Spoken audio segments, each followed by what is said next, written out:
You're not entering 2026. You're crossing a threshold, and if you feel that something inside you was left behind in 2025, it's not your imagination, it's not drama, it's not weakness, it's spiritual memory, because 2025 wasn't an ordinary year.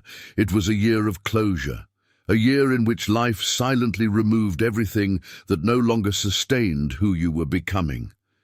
Perhaps you lost people without quite understanding why. Perhaps dreams simply stopped making sense. Perhaps you felt a weariness that wasn't physical, but existential. A strange loneliness, even surrounded by people. This wasn't failure, it was preparation.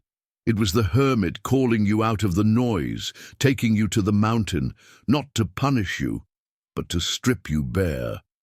The problem is that most people think suffering comes to destroy, when in fact it comes to empty. Because there is no real beginning without inner space. You can't inaugurate a new life carrying the emotional structures of an old cycle. And this is where 2026 comes in as something very different from what's being sold out there. 2026 is not just another year. 2026 is year one. The beginning of a new 9-year cycle, the 0 point. The moment when the question changes from "why did this happen to me?" to "what will I create from here on out?" But there's a truth that almost no one tells you. Year one is not kind to those who still live in the past. The magician, the archetype that governs this cycle, doesn't work with emotional confusion or vague intentions. He doesn't manifest from fear or lack. He manifests from clarity. He knows what he wants, why he wants it, and who he needs to become to sustain it.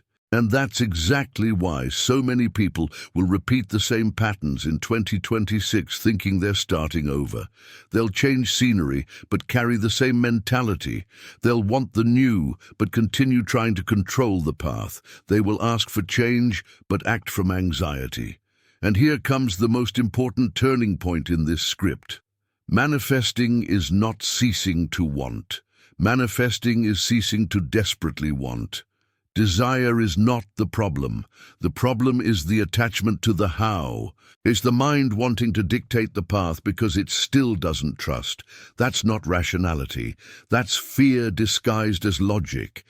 When you try to control every step, every bridge, every detail, you're not creating, you're blocking, because life rarely delivers what you ask for through the path you imagined. And if you only accept one route, you ignore all the other doors that were preparing you for something greater. Faith is not passivity. Faith is acting without needing to understand everything.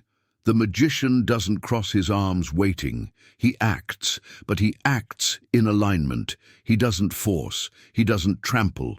He responds to inner calls, to ideas that arise from nowhere, to opportunities that seem like coincidence.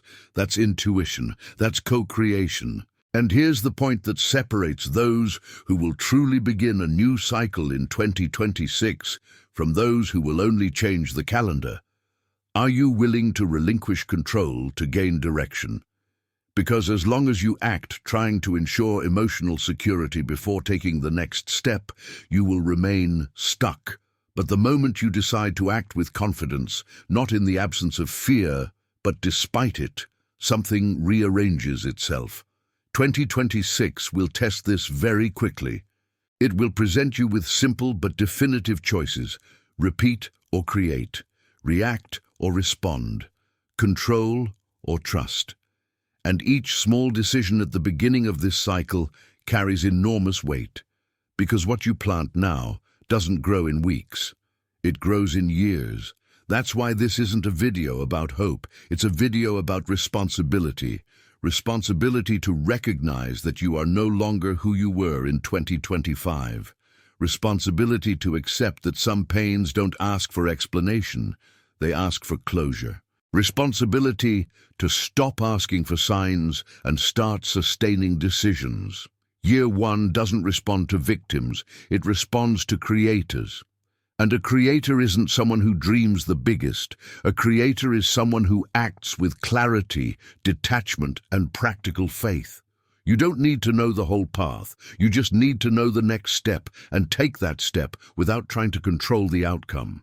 If you do that, 2026 won't just be a fresh start. It will be the point where your life moves from autopilot to authorship, and when that cycle closes, in the future, you won't say time passed, you'll say I built. Because 2026 isn't about receiving, it's about becoming, and the question isn't whether you believe in this, it's whether you're willing to live as someone who believes. And if this video resonated with you, don't let it remain just a passing reflection. Subscribe to the channel, like this content, and share it with someone who also feels that 2026 isn't just another year, but a turning point. Turn on notifications so you don't miss the next videos, because from here on out, we'll be talking about conscious creation, real change, and decisions that they are building the future. This is year one, and those who walk with awareness start ahead.